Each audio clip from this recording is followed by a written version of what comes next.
کہ سچی اور دائمی عزت کا جو تصور بخشا، سچی اور دائمی عزت وہ ہے جو روح کی گہرائیوں سے کی جائے.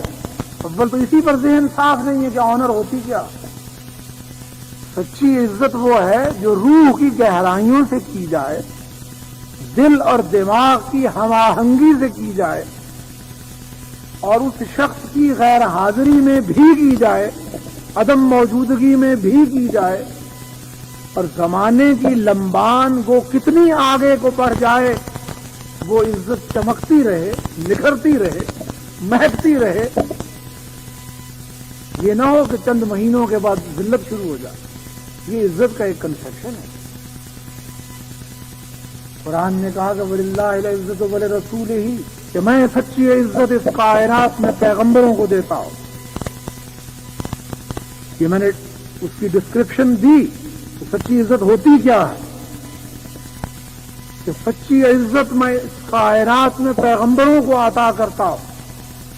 آپ دیکھیے کہ اس فسق و فجور کے دور میں، اس الحاد و زندقت کے دور میں، اس مادیت کے دور میں بھی آپ پوری کائنات پر نظر دوڑائیں، جو عزت اس وقت بھی حضرت عیسیٰ اور حضرت موسیٰ اور خود سرور کونین صلی اللہ علیہ وسلم کو اس روح زمین پر حاصل ہے، وہ برٹن رسل اور آئنسٹائن کو عشر عشیر بھی حاصل ہے کہ لاکھوں انسان ان میں سے ہر ایک پر جان چھڑکنے کے لیے آج بھی تیار ہے. آپ غور تو کیجیے، عزت کی تعریف میں کر چکا ہوں کہ عزت محض کسی تخت پر بیٹھنے کا نام نہیں ہے. وہ تو روح کی گہرائیوں سے ہوتی، وہ تو دل اور دماغ کی ہم آہنگی سے ہوتی. تو میں نے عرض کیا کہ وَلِلَّهِ الْعِزَّةُ وَلِرَسُولِهِ وَلِلْمُؤْمِنِينَ کہ سچی عزت آج بھی اس کے پیغمبروں کو حاصل ہے، اور پوری دنیا کے انسانوں کے دل ان چند پیغمبروں کی عقیدت اور محبت سے آباد ہے. آپ غور کر کے دیکھ لیجیے، چند ایک کو مستثنا کر دیجیے بیمار لوگوں کو، مگر مجموعی حیثیت سے کائنات پر نظر آپ دوڑائیے.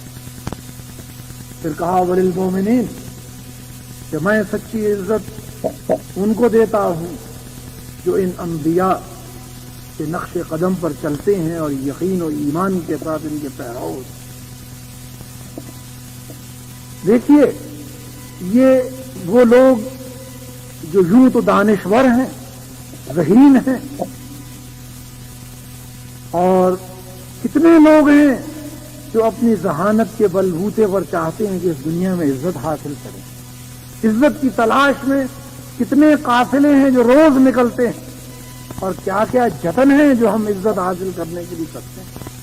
کتنے پاپڑ ہیں جو ہم بیلتے ہیں، اور کتنی وادیوں کی خاک ہم چھانتے ہیں کہ عزت حاصل ہو.